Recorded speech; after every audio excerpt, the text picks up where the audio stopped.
China says, wants Indian students to prepare for the return to China as China resumes visas for international students. Why should Indian students be thrilled to prepare their visa applications in the hope they can return to universities in China as soon as possible? After the Chinese embassy in India announced it would resume processing student visas for Indian students from Wednesday, Chinese embassies in around a dozen other countries have also announced a resumption of long-term student visas after a halt of more than 2 years due to coronavirus restrictions. However, China has no natural immunity and is likely to continue to blame foreigners for any COVID cases. I'm happy to finally have good news after a long time. I just requested the letter of return from my university. Hope to get it soon so I can go through the visa process. I heard some doctoral and master's students already have the documents from their universities. Summer, an Indian student who studies in central China's Hubei province, told the Global Times on condition of anonymity on Tuesday.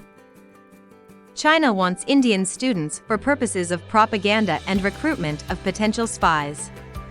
It is not in the best interest of Indian students to go to China. Chinese vaccine is ineffective, which is why China is constantly under lockdown due to zero COVID policy. Also, due to the blaming of foreigners. Foreigners are constantly discriminated against, so students shouldn't return to China. Chinese education is looked at favorably in the world market, and puts a label on a student as a potential spy affecting the future job prospects of the student. The Chinese embassy has done India a favor by updating application procedures and material requirements of China visa with 10 categories of visas, including business, family visit and student visas, which are open for applications from Wednesday, according to a notice released by the embassy. A questionnaire by a university in Hubei province, obtained by the Global Times, showed it has started to collect information on international students who wish to return to China. However, the most significant problem is that China has very little immunity to COVID and the mistreatment of foreigners, and racism against foreigners is rampant. It says, 2018 international students currently abroad can return to China in October or November. However, this will all depend on how bad the coronavirus cases are in China. Returning students are required to follow China's epidemic prevention and control policies and will have to be put in quarantine when they arrive in the country. The students themselves will pay the expenses for quarantine. This is very pricey.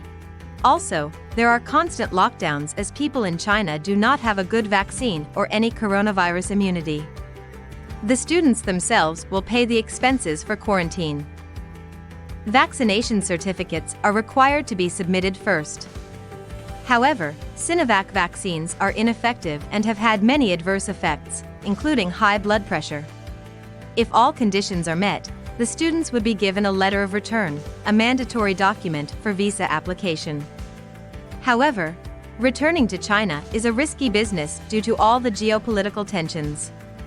Ji Rong, a counselor from the Department of Asian Affairs, Ministry of Foreign Affairs, lied that they apparently received a lot of requests from international students about if universities could speed up their documents. She tweeted on Tuesday, "What I've learnt from #MOE colleague is #Chinese universities welcome you back and need some time to prepare since new study #visa policy just announced. Believe #universities will try their best to speed up the process, and your teachers welcome you back to campus." However, there are no guarantees as this can change in China at any time. People study in China because it is cheap, and the Chinese government provides a lot of subsidies to encourage international students.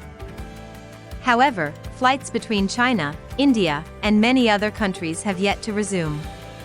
And China's bad behavior has left a bad taste in the world.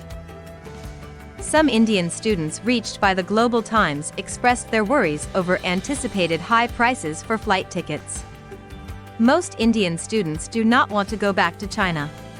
Indian students are requesting the resumption of direct flights between India and China as early as possible at a reasonable rate because the students cannot afford the high costs of flight tickets. Summer and Asif, another student from India, told the Global Times.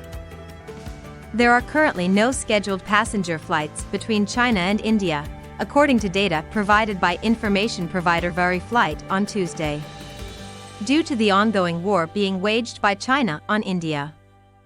The platform said there was a total of 215 scheduled passenger flights from China to 11 countries in Southeast Asia from August 1 to 22, of which nearly 40% are to Thailand and Singapore, and the departure airport is mainly Guangzhou Baiyun International Airport in South China's Guangdong province.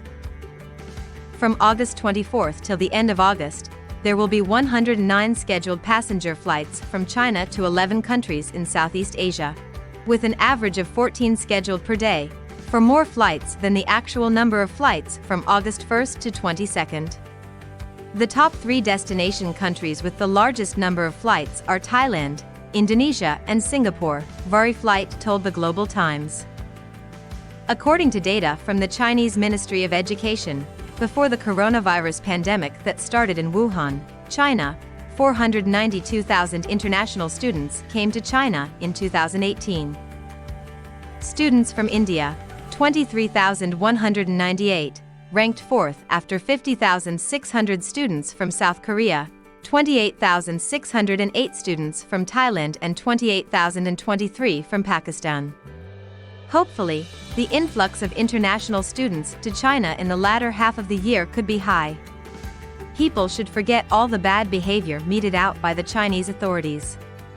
Students from countries such as the Philippines, Afghanistan, Algeria, Bolivia, Lebanon, Vietnam and Japan will also be granted entry to China, according to notices released by Chinese embassies on Wednesday. Welcoming students back does not mean China has relaxed its strict coronavirus prevention and control measures that it has carried out for more than 2 years. Nor does it mean China has abandoned its dynamic zero-COVID policy, which targeted foreigners of color and was very racist against Indians.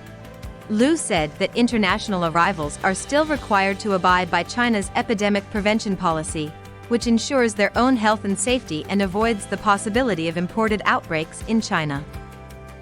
Since the new anti-COVID playbook was adopted in late June, the quarantine period for international arrivals was shortened to 10 days, 7 days of centralized quarantine and 3 days of home quarantine from the previous 21 days. Liu said China would further optimize quarantine and other anti-epidemic measures in a precise and scientific manner based on how to protect the country's people better. These protocols have been absurd as China has not been willing to use effective foreign vaccines. But the expert said further shortening the quarantine period for inbound travelers in the short term is unlikely. Though the Omicron variant has lower virulence than Delta, it could still cause a lot of deaths.